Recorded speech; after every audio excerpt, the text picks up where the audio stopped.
कितने संकट झेलने पड़े हैं। दास ने जेल तक जाना पड़ा, झूठे मुकदमों को फेस कर रहे हैं। कोई बात नहीं, परमात्मा हमारे साथ है।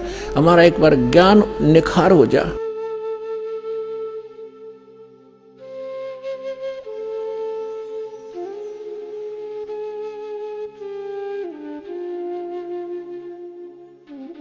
रहना अब बड़ी बनाई बात ने बिगाड़ियो मत, मुश्किल से सिरे चढ़ी है यह कहानी।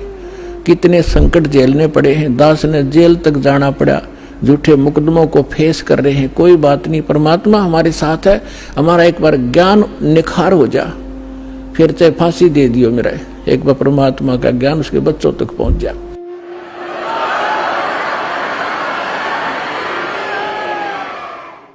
तो पुण्यात्माओं, परमार्थ के लिए संत आते हैं, और जो परमार्थ नहीं कर सकता वो खाक संत है, जिसके साथ भगवान होता है। और सत्य को कुछ दिन दबाया जा सकता है, मिटाया नहीं जा सकता। पुण्यात्माओं देखो, परमात्मा की दया बिना सच्चाई ना तो कही जा सकती और ना स्वीकार हो सकती। अब दास ने लगभग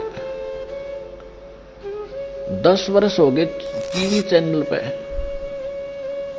सबको ललकार दिया, सबको बता दिया तुम झूठे हो, तुम्हारा ज्ञान झूठा, तुम्हारा भगवान नकली और तुम्हारा ज्ञान गलत, तुम्हारी भक्ति गलत, और कोई नहीं कर सकता।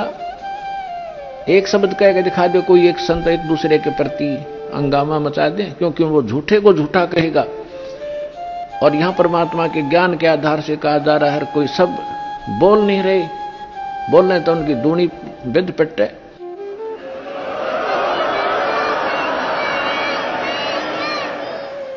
तो ये परमात्मा की दया है बच्चों, आप तक यो ज्ञान पहुंच पाया।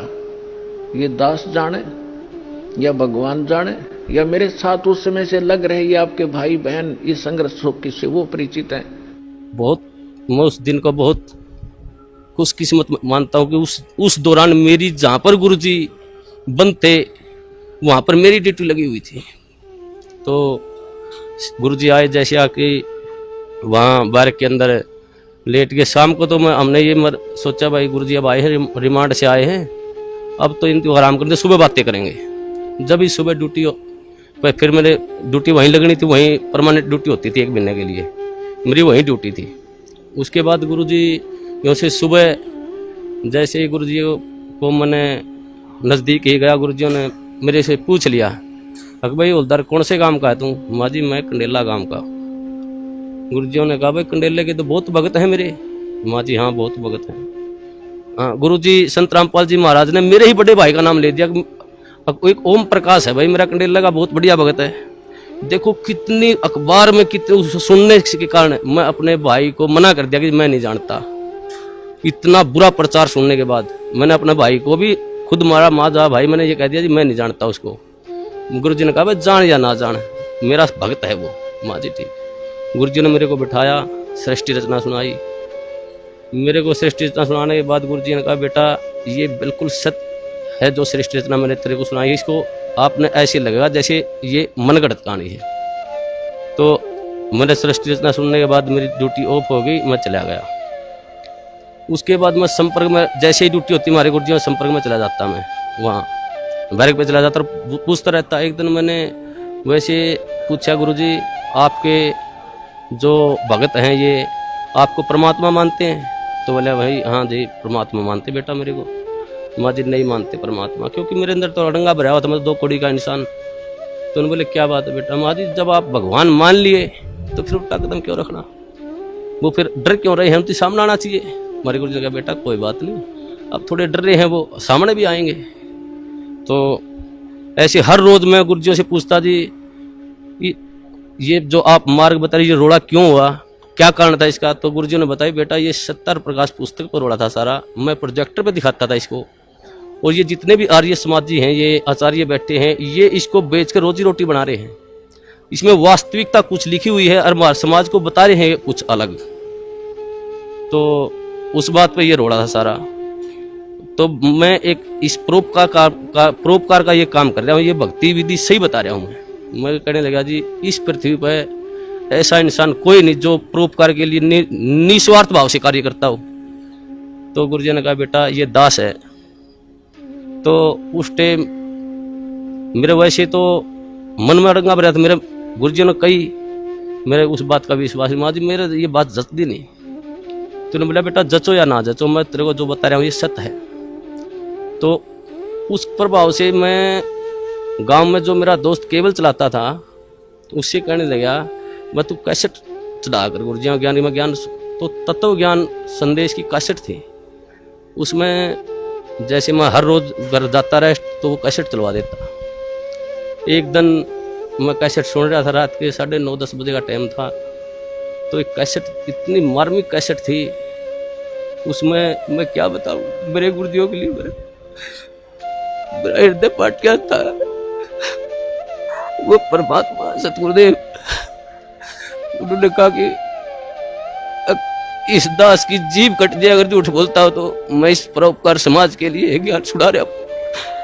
तो गुरुजियों ने वो ज्ञान सुना, मेरे भीतर में लगी वह बात, भाई ये संत ये कह रहे कि दास की जीभ कट जाए, अब मैं कोई स्वार्थ नहीं मेरा।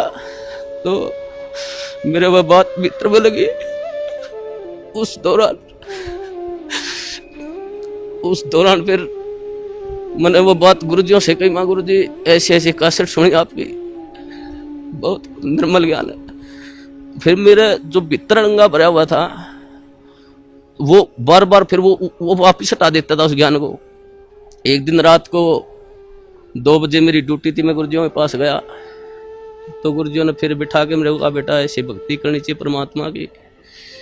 तो गुरुजियों ने जो सुनाया सारी भक्ति बताने के बाद कहा, बेटा आज तेरे कुछ समझ में बात है। मेरे मुंह से ऑटोमेटिक, वैसे मैं कहना भी नहीं चाह रहा था मेरे से, यार जी आप बिल्कुल सत्य है, आपका ज्ञान बिल्कुल सत्य है, मैं ही ऐसा पापी हूं जो मेरे अंदर नहीं समाया ये ज्ञान। तो हमारे गुरुजी ने कहा, बेटा अब समाएगा ये ज्ञान तेरे अंदर, अब समाएगा। उस दिन से मेरे अंदर वो ज्ञान बिल्कुल भीतर समाने, जो गुरुजी कहते सारा समाने लग गया।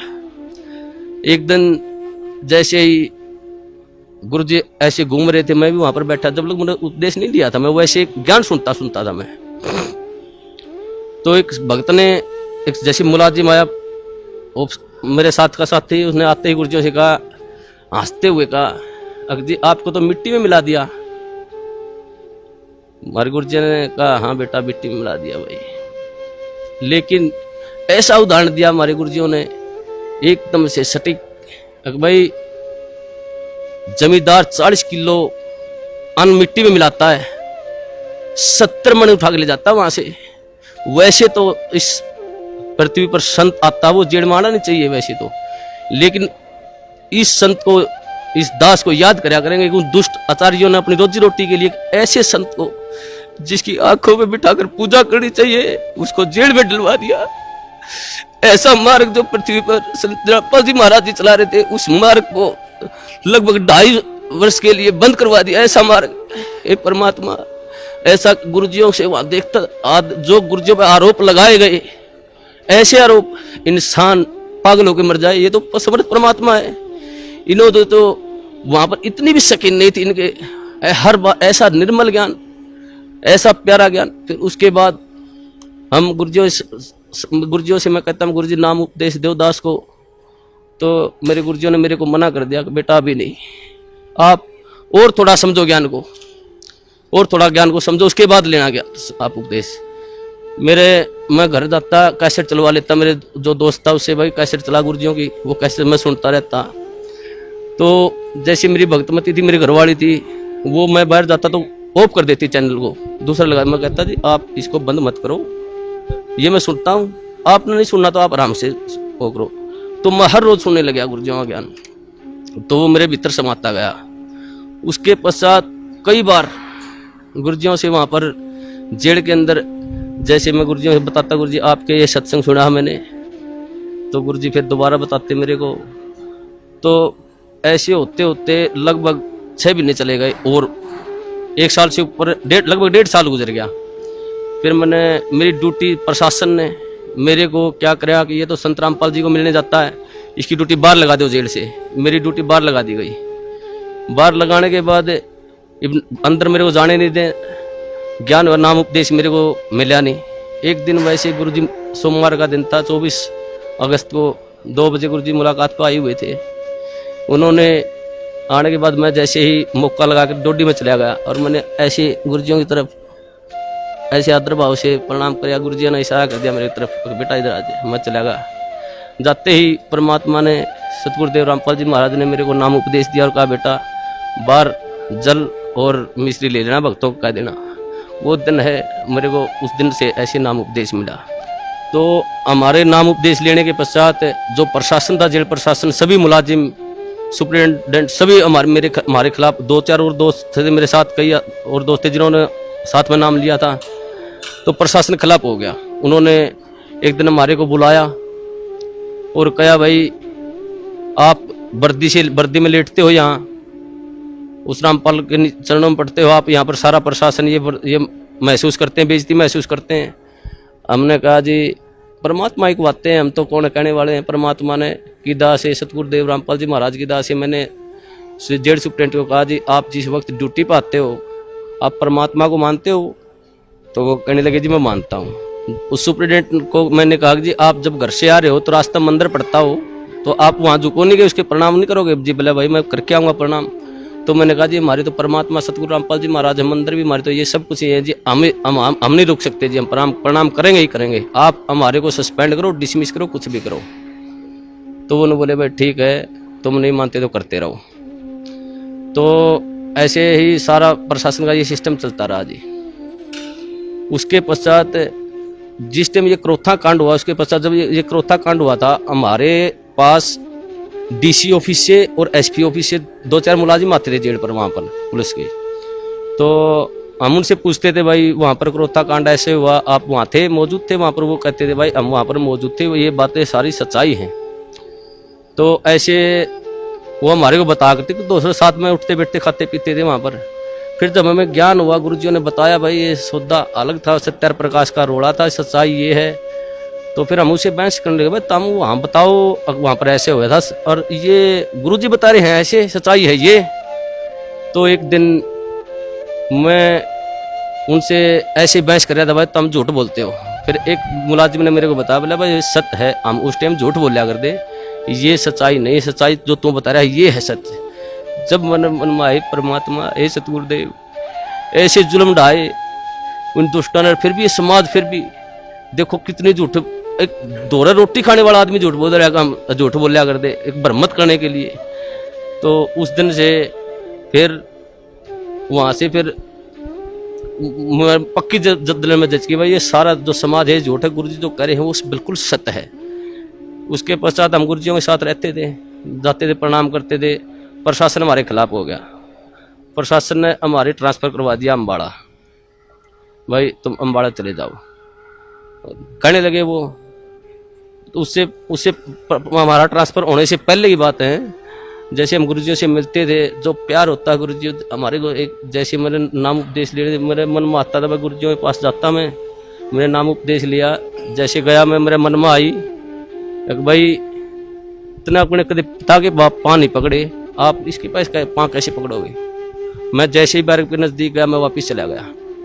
दूसरी बार फिर मेरे मन में प्रेरणा हुई, अगर भाई संत हैं, तू मानता क्यों नहीं, पाँ पकड़ ले जाके। फिर जो गेट पर गया, फिर वापस चला गया। तीसरी बार फिर मेरे मन में आई, अगर भाई तू जाता ही क्यों वहाँ पर, अगर जाओ तो पाँ पकड़ ले गुरुजियों के। तो मैं जैसे ही गेट में बढ़िया, गुरुजी खड़े थे वहाँ सामने, इंतजार कर रहे थे, वो तो जाने जाने परमात्मा। उन्होंने जैसे ही मैंने गुरुजियों के चरण का हाथ लगाया, उन्होंने मेरे को छाती का लगा लिया ऐसे। वो अनुभव, जो सुख, जो गुरुजियों ने कहा, बेटा अब मैं तो 2 साल और जेल में रह, मेरे कोई सुख नहीं, मैं आया तेरे लिए था बेटा यहाँ पर। वो दिन आज भी याद आता, उस दिन तो मेरे ज्ञान नहीं था मुझे। परमात्मा ने ऐसी दया करी मुझ नीच पर, सारे परिवार पर। मेरे को, मेरी शादी को भी कई वर्ष हो गए थे, कोई औलाद नहीं थी मेरे। तो गुरुजियों ने, मैंने प्रार्थना की, गुरुजी ऐसे ऐसे हमारे संतान ने, गुरुजियों ने कहा, बेटा तुम दोनों नाम ले लो जब तुम्हारे संतान होगी, और तुम्हारे भाग्य में संतान नहीं है, परमात्मा खुद अपने कोटे से संतान देंगे तेरे को। तो उस दिन फिर भगतमती, मेरी भगतमती को भी मैंने कहा, भाई ये परमात्मा आए हुए हैं, पूर्ण संत हैं, ये ज्ञान सुनो आप। तो वो सीधी सुनने लगी, उनको भी ज्ञान हो गया। फिर उसके पश्चात उसने भी फिर जेल में बने, गुरुजी से प्रार्थना करी, गुरुजी भगतमती भी नाम लेना चाहती है, बोला बेटा बाहर सीढ़ी पर दुआ देना, मेरा आदेश है। उसने भी फिर नाम उपदेश दे दिया गुरुजियों ने, गुरुजियों आदेश से बाहर। तो 1 साल के अंदर फिर हमारे परमात्मा ने अपनी कृपा से एक संतान, एक लड़का भी दिया। उस परमात्मा की क्या सुख गुना, इतने सुख दिए हैं मेरे को, इस परमात्मा की इतनी दया है। और सबसे बड़ा काम मुझे मतलब 2 कौड़ी का इंसान हूँ, मुझे भक्ति का क्या पता है। गुरु जी ने जो प्यार होता है, जो प्यार, वास्तविक प्यार गुरु जी ने दिया मेरे को, मुझे तो पता ही भी नहीं था प्यार क्या होता है। ये परमात्मा, ये जाने ये वो परमात्मा है, ये सारी सृष्टि के पालन करता है। ये पूर्ण संत कबीर परमेश्वर हैं, ये तो एक लीला करने हैं यहाँ पर। हम 2 कौड़ी के जीवों के लिए ये भटकते रहे, एक आत्मा के लिए ये परमात्मा लाखों रुपए बहा देते हैं। और ये समाज इसको कहते हैं ये बुराई कर रहा है। ये पूर्ण परमात्मा पर, जो पूर्ण परमात्मा का संत होता है वो बुराई नहीं करता किसी की। ये तो अपने बच्चों के लिए शिक्षा दे रहे इस बात को, भाई तुम पहचानो ये ज्ञान है, ऐसा पवित्र ज्ञान है परमात्मा इस पृथ्वी पर। ये किसी संत में देख लो, किसी आधार ही नहीं ज्ञान का, और ये ऐसा ज्ञान दे रहे हैं, मोक्ष का मार्ग बता रहे हैं, ढोल पीट रहे हैं, और इन्हीं को कहते निंदा करते हैं। ये परमात्मा, मैं तो इस सब समाज से यही कहूंगा कि इस संत को, ये पूर्ण परमात्मा, इनकी पलकों में बैठाकर पूजा करनी चाहिए इनकी। और सभी समाज से कहूंगा अपने और अपने परिवार को जितना भी जल्दी हो सके यहाँ पर सतगुरु बंदी छोड़ सतगुरु रामपाल जी महाराज की शरण में लाकर उनका कल्याण करवाएं, और सभी भाइयों को बताएं बस वास्तविक ज्ञान वहां पर है। मैं यही कहना चाहूंगा। सत साहिब कैसे संघर्ष करके आप तक इस सत्र में पहुंचे, जेल तक भेज दिया झूठे केस बना के नकली लोगों ने। लेकिन परमात्मा कहते हैं जिसके साथ भगवान होता है, और सत्य को कुछ दिन दबाया जा सकता है, मिटाया नहीं जा सकता। सभी विश्व के आप प्राणी आपके भाई बहन हैं, सतलोक के रहने वाले हैं। असंख्य जन्म या धक्के खाते भटकते हो गए हैं, या ना सुखी हो सकते ना सुखी कभी हुए हैं। सबको बता दो, डंडोरा पीट दो कि मोक्ष होगा तो सतलोक आश्रम बरोवाला जिला हिसार हरियाणा में है। नाम लो और अपना कल्याण कराओ।